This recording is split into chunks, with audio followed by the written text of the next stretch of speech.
money work. 자, 오늘은 브레이크아웃에서 제가 매수한 주식들과 전에 또 와치리스트로 소개해드렸는데 지금 하락해서 물린 주식들을 분석해드리고 제 의견을 공유해드리도록 하겠습니다. 자, 일단 제가 오늘 추가 매수한 주식들부터 공개하도록 하겠습니다.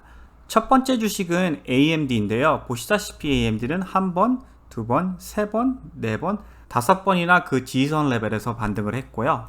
보시다시피 상승했다가 이런 박스권 패턴을 만들고 오늘 그 박스권에서 돌파하자마자 큰 거래량으로 크게 상승한 주식 중 하나입니다. 자, 그리고 이 패턴을 또 다르게 분석하면요. 불 플래그라는 패턴에서 오늘 이 라인을 브레이크아웃하고 올라간 상태입니다.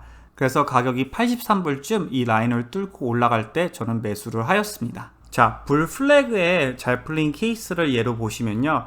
이렇게 주가가 올라갔다가 이런 박스권이 만들어지고 그 박스권에서 이렇게 또 브레이크아웃을 할 때 주가가 더 많이 상승할 가능성이 높다고 보시면 됩니다. 자, AMD 펀더멘털을 간단하게 분석해드리면요. 올해 지금 EPS 성장률이 67%, 내년에 26%를 예상하고 있고요. 최근에 엄청나게 좋은 리포트를 계속했고 매출 성장률도 지난 쿼터에 무려 93%나 상승한 걸 확인할 수 있습니다. 하지만 최근 1년 동안 주가가 이 박스권 안에서 많이 횡보를 했죠. 그렇기 때문에 저는 앞으로 더 올라갈 가능성이 높은 주식이라고 보고 있습니다. 자, 다음은 오늘 새로 매수한 ETF를 소개해 드릴 텐데요. TAN이라고 태양광 주식 관련 ETF입니다. 자, 태양광 ETF는 올해 3월 고점에서 무려 45%나 하락했었는데요. 한 달 전에 이 지지선을 유지 못해주고 이 지지선이 브레이크 됐을 때 주가가 더 내려간 것을 확인할 수 있는데요. 거기서 이렇게 U-쉐입을 만들고 올라왔다가 잠깐 내려가서 더 높은 저점을 만들고 핸들을 만든 다음 지금 큰 거래량으로 이 컵앤 핸들과 이 지지선 자체를 브레이크아웃하고 올라간 상태입니다. 자, 그리고 이 주식은 많이 알려지지 않은 BCP 패턴에서도 브레이크아웃 했는데요. 조금 더 줌인해서 보여드리면 처음에 이렇게 U-쉐입을 크게 만들고 그 다음에 좀 더 작은 U-쉐입을 만들고 마지막으로 제일 작은 U-쉐입에서 이렇게 이 라인을 뚫고 브레이크아웃 했을 때 나오는 패턴이라고 보시면 됩니다. 자, 여기 BCP 패턴이라고 검색을 하시면요. 보시다시피 이렇게 U-쉐입이 계속 그려지다가 맨 나중에 작은 U-쉐입에서 이렇게 브레이크아웃 했을 때 주가가 많이 상승하는 것을 확인할 수 있죠. 자, 작년에 사실 AMD가 BCP 패턴에서 브레이크아웃을 했는데요. 보시다시피 큰 U-쉐입이 있었고 작은 U-쉐입이 계속 있다가 마지막 U-쉐입에서 브레이크아웃하고 큰 거래량도 보이시죠? 그 다음에 주가가 상승하기 시작했죠. 자, 주식은 타이밍이 정말 중요한 게요. 보시다시피 이때 고점에 투자를 하셨으면요. 6개월 동안 거의 수익이 없었습니다. 자, 그 다음에 AMD는 주가가 이 저점에서 계산을 하면요. 2달 만에 무려 76%가 올라갔죠. 그리고 만약 이 고점에 투자를 하셨으면요. 지금 1년 동안 횡보하고 오히려 이때 투자하셨으면 지금 마이너스인 상태입니다. 지금 최근에 태양광 대표 주식인 엔페이즈 에너지도 많이 상승하기 시작했기 때문에 전 태양광 ETF인 10ETF가 많이 올라갈 가능성이 있다고 보고 있습니다. 자, 마지막으로 오늘 제가 매수한 주식은 페이컴이라는 HR 소프트웨어 주식인데요. 자, 이 주식은 몇 가지 오늘 좋은 시그널이 있어서 제가 매수를 했습니다. 첫 번째는 이 부분을 줌인해서 보여드리면 일단 더 높은 저점에서 이런 식으로 반등하기 시작했고요. 두 번째는 지금 작은 컵앤 핸들에서 브레이크아웃하고 지금 크게 상승한 상태입니다. 보시다시피 이 라인을 뚫고 오늘 올라갔죠. 그래서 이 라인을 뚫을 때 저는 조금 더 추가 매수를 하였습니다. 전체적으로 크게 보시면요. 페이컴은 지금 고점에서 아직도 굉장히 많이 내려온 상태이고요. 두 번째는 이 저항선이 지지선 포인트가 되는 레벨에서 딱 반등했기 때문에 저는 여기를 저점으로 생각하고 있고요. 앞으로 이런 식으로 꾸준히 반등할 주식이라고 저는 보고 있습니다. 자, 펀더멘털 인포메이션을 간단하게 설명해 드리면요. 페이컴은 올해도 EPS 성장률이 22%, 내년에도 22%고요. 보시다시피 매년 꾸준히 EPS 성장률이 있기 때문에 장기 투자하기에도 괜찮은 주식이라고 보여집니다. 아무래도 고용 관련 주식이라 보니까 최근에 약간 숫자가 안 좋았는데요. 그게 2019년에서 2020년에 넘어가는 숫자이죠. 하지만 올해랑 내년에 좋은 숫자를 예상하고 있기 때문에 이거는 크게 걱정 안 하셔도 될 것 같습니다. 그리고 펀드 오너십 썸머리도 한 쿼터도 빠짐없이 지금 계속 성장하고 있고요. 그만큼 이 주식이 펀드에 많이 포함이 되어 있다는 뜻입니다. 그리고 데일리로 바꿔서 보여드리면요. 보시다시피 이 주식은 아직 고점에서도 굉장히 많이 내려온 상태입니다. 그리고 새로운 저점도 여기 딱 보시면 만들어지기 시작했고요.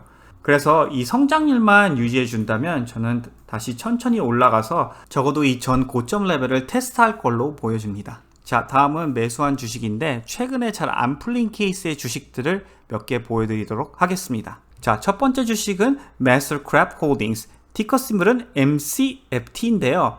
보시다시피 이 주식은 이 박스권에서 굉장히 오랫동안 움직이다가 이 큰 거래량으로 이 박스권을 브레이크아웃 했었는데요. 아쉽게도 여기서 왔다 갔다 거리다가 이때 보이시죠? 갭 하락을 한 다음부터 주가가 지금 계속 내려오기 시작했습니다.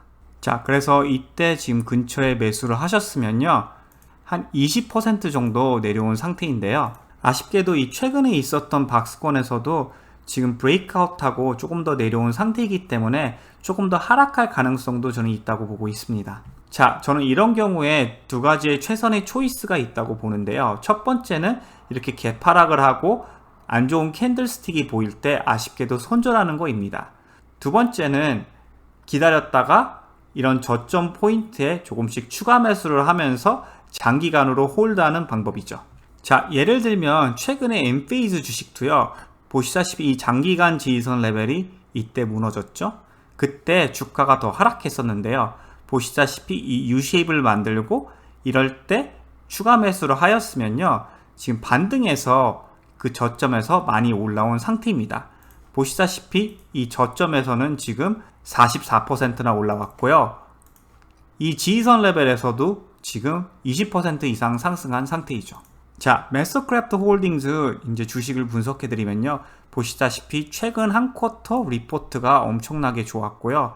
올해 EPS 성장률이 지금 132%인 상태이고 PE도 주가가 최근에 내려갔기 때문에 13에서 지금 11까지 내려온 상태입니다. 펀더멘털로 봤을 때는 전혀 문제가 없는 주식이죠.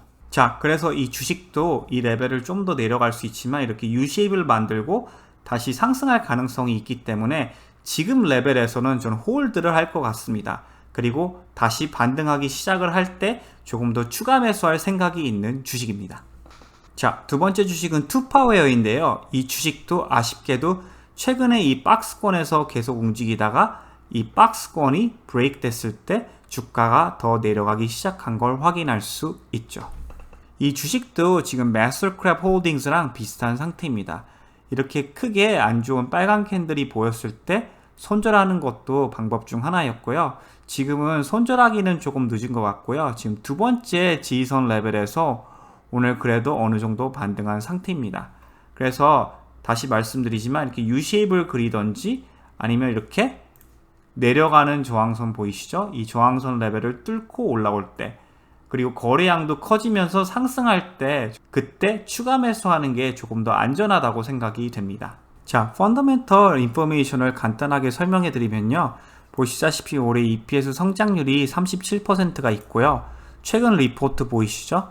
지난 세 쿼터 EPS 성장률이 엄청나게 좋았고요. 매출 성장률도 있었고 PE도 지금 7밖에 안 되는 상태이기 때문에 지금 펀더멘털로 봤을 때는 굉장히 저렴한 주식 중 하나라고 보여집니다. 자, 마지막은 DQ라는 중국 태양광 주식인데요. 이 주식을 보시면요. 최근에 이 박스권에서 움직이다가 이때 내려가는 저항선을 뚫고 큰 거래량으로 상승했는데요. 그때 주가가 잠깐 급등했다가 다시 내려온 후 지금 최근에 힘을 못 받는 주식 중 하나입니다. 자, 그래서 일단 두 개의 평행 지지선을 그려놨는데요. 보시다시피 내일 반등을 못하게 되면 이 다음 레벨까지 내려올 가능성도 지금 보고 있습니다.